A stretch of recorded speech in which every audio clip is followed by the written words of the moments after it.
दोस्तों, क्या आप जानते हैं कि हमारी दुनिया को इंसानों के अलावा हर तरीके से कंट्रोल कर सकने वाला कौन है? कौन है जिसके बिना ह्यूमंस अब जिंदा नहीं रह सकते? और कौन है जिसके अंदर सोचने और समझने की शक्ति भगवान ने नहीं बल्कि इंसान ने ही डाली है? तो अब तक आप भी समझ गए होंगे कि हम आर्टिफिशियल इंटेलिजेंस की बात कर रहे हैं। हम में से बहुत से लोगों ने इसका नाम तो सुना है, लेकिन हम इस बारे में ज्यादा नहीं जानते। यहाँ तक कि हमें ये भी नहीं पता कि कैसे धीरे धीरे हमारे सभी डिसीजंस भी सिर्फ और सिर्फ एआई ही लेती जा रही है। आज की इस वीडियो में हम आपको आर्टिफिशियल इंटेलिजेंस की पूरी कहानी बताएंगे, जिससे आपको भी ये एहसास हो जाएगा कि कितना कुछ है जिसके बारे में आप नहीं जानते। तो चलिए दोस्तों, सबसे पहले जानते हैं कि आर्टिफिशियल इंटेलिजेंस है क्या।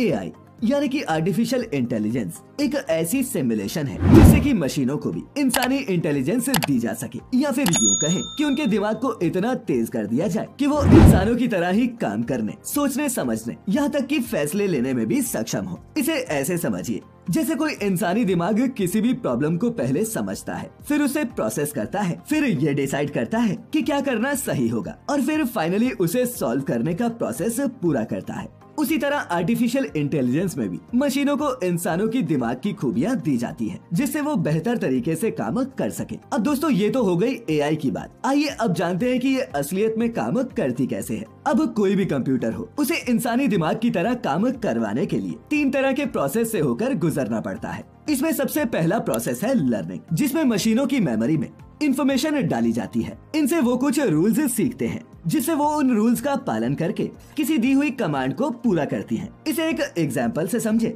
तो मान लीजिए अगर किसी बच्चे को सिखाना है कि अपने जूते के फीते कैसे बांधते हैं, तो इसके लिए सबसे पहले उस बच्चे के दिमाग में फीते बांधने के स्टेप्स डाले जाते हैं। फिर वो धीरे धीरे अपने आप उन्हें बांधने की कोशिश करता है और 1-2 बार ट्राई करने के बाद उसे सही से कर भी लेता है। दोस्तों, ठीक ऐसा ही कंप्यूटर्स के साथ भी किया जाता है। इसमें दूसरा प्रोसेस होता है रीजनिंग का। अब इसमें क्या होता है कि मशीनों को ये इंस्ट्रक्ट किया जाता है कि वो उन बनाए गए रूल्स को फॉलो करे और उसके बाद डिजायर्ड रिजल्ट की तरफ आगे बढ़े, जिससे कि उन्हें अप्रोक्सीमेट या फिर एक डेफिनेट कंक्लूजन मिल सके। जैसा कि हमारे ऊपर वाले एग्जाम्पल के केस में बच्चे को बता दिया जाए कि फीते बांधने से उसके जूते टाइट रहेंगे और वो गिरेगा नहीं, तो अगली बार वो फीते बांधते समय ये ध्यान रखेगा कि वो फीते लूज न रह जाए। इसी तरह मशीन को भी अपने रूल्स फॉलो करते समय ये ध्यान रखना पड़ता है कि रिजल्ट वही आए जो उनके अंदर फीड किया गया है। अब तीसरा प्रोसेस है सेल्फ करेक्शन, जिसमें अगर गलती हो जाए तो उसे ऑल्टरनेट तरीके से सही कैसे किया जाए और एंड रिजल्ट की तरफ वापस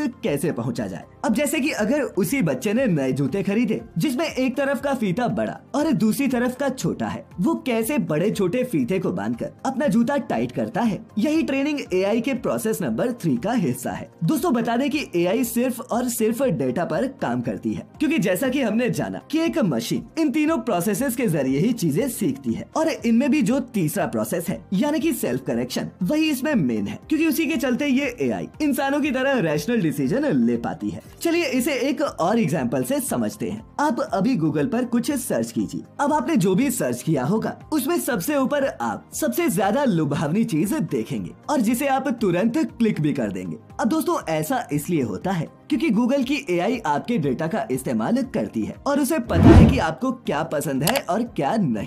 इसी डेटा का इस्तेमाल करके वो आपके लिए बेस्ट वेबसाइट्स या फिर बेस्ट शॉपिंग की डील्स लेकर आता है। वैसे बता दें कि इंस्टाग्राम, टिकटॉक, फेसबुक जैसी सोशल मीडिया साइट्स भी कुछ इसी तरह से काम करती हैं। और आपने भी देखा होगा कि जब भी आप इंस्टाग्राम पर किसी पोस्ट को लाइक करते हैं तो आपको अगली पोस्ट भी वैसी ही दिखती है। उसके बाद अगर आप किसी को फॉलो करते हैं तो उसके बाद के सजेशंस भी आपको वैसे ही लोगों के मिलते हैं। यहाँ तक कि अगर आपने कोई रील सिर्फ देखी है, उस पर कोई लाइक और कमेंट भी नहीं किया, तो भी आपको उसी तरह की रील्स दिखने लगेंगी। अब दोस्तों, ये सब मुमकिन हो पाता है क्योंकि बैकएंड पर एआई काम कर रहा है, जहाँ उसे डेटा कलेक्शन के साथ साथ डेटा को एल्गोरिदम के अकॉर्डिंग इस्तेमाल करके एंड रिजल्ट देने के लिए प्रोग्राम किया गया है। अगर एआई में इंस्ट्रक्शंस के जरिए ये सोचने और समझने की शक्ति नहीं डाली जाती कि आपको क्या पसंद आएगा और क्या नहीं, तो वो ये सब कभी नहीं कर पाता। अब एआई के अच्छे रिजल्ट देने का भी एक फॉर्मूला है, और वो है ज्यादा से ज्यादा डेटा का कलेक्शन। मतलब आपके दिन की हर जरूरत को समझना, उसे स्टोर करना, उसे एनालाइज करना और फिर एल्गोरिदम के हिसाब से उस पर काम करना। जितना ज्यादा डेटा एआई के पास होगा वो उतना ही अच्छा रिजल्ट देगा। ये कुछ ठीक इंसानी दिमाग की तरह ही काम करता है, क्योंकि जितनी ज्यादा आप नॉलेज इकट्ठी करते हैं उतने ही ज्यादा अच्छे तरीके से आप अपनी जिंदगी की प्रॉब्लम्स को सुलझा पाते हैं।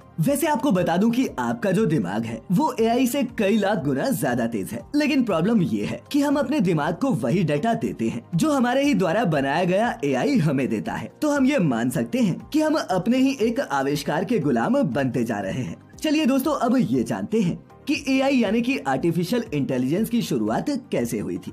अब आप सोचते होंगे कि एआई बहुत ही लेटेस्ट टेक्नोलॉजी है, लेकिन बता दें कि इसका इतिहास बहुत पुराना है। आर्टिफिशियल इंटेलिजेंस की शुरुआत 1950 के दशक में शुरू हो गई थी, लेकिन इसे असली पहचान 1970 में मिली। दरअसल पूरी दुनिया को एआई के बारे में पहली बार जॉन मैकार्थी ने साल 1956 में बताया था। वो एक अमेरिकन कंप्यूटर साइंटिस्ट थे, मगर उस वक्त किसी ने भी इस तकनीक पर ध्यान नहीं दिया और सबने सोचा कि ये एक टाइम वेस्ट है। लेकिन फिर जापान ने इस फील्ड में पहल की और साल 1981 में 5th जनरेशन नाम की एक योजना की शुरुआत की। इसमें सुपर कंप्यूटर के डेवलपमेंट के लिए 10 इयर्स प्रोग्राम को रखा गया। बाद में ब्रिटेन ने भी इसमें एलवी नाम का एक प्रोजेक्ट शुरू किया, जिसके बाद यूरोपियन यूनियन ने भी स्पिरिट नाम से एक प्रोग्राम की शुरुआत की। फिर साल 1983 में कुछ निजी संस्थाओं ने मिलकर आर्टिफिशियल इंटेलिजेंस में लागू होने वाली हाई एंड टेक्निक्स जैसे very large scale integrated circuits को डेवलप करने के लिए micro electronics and computer technology union की स्थापना की। और फिर धीरे धीरे ये इंडस्ट्री एक पेड़ की तरह बड़ी होती गई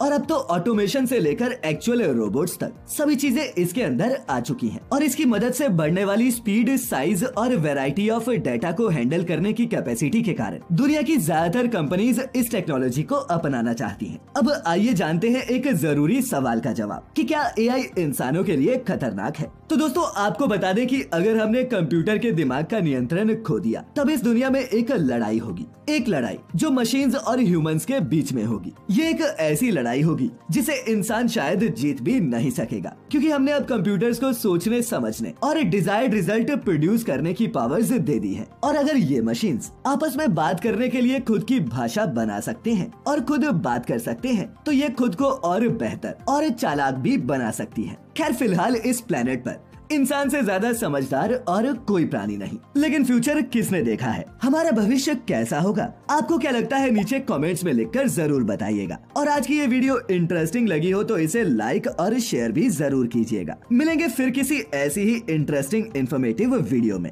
तब तक के लिए आपका बहुत बहुत शुक्रिया।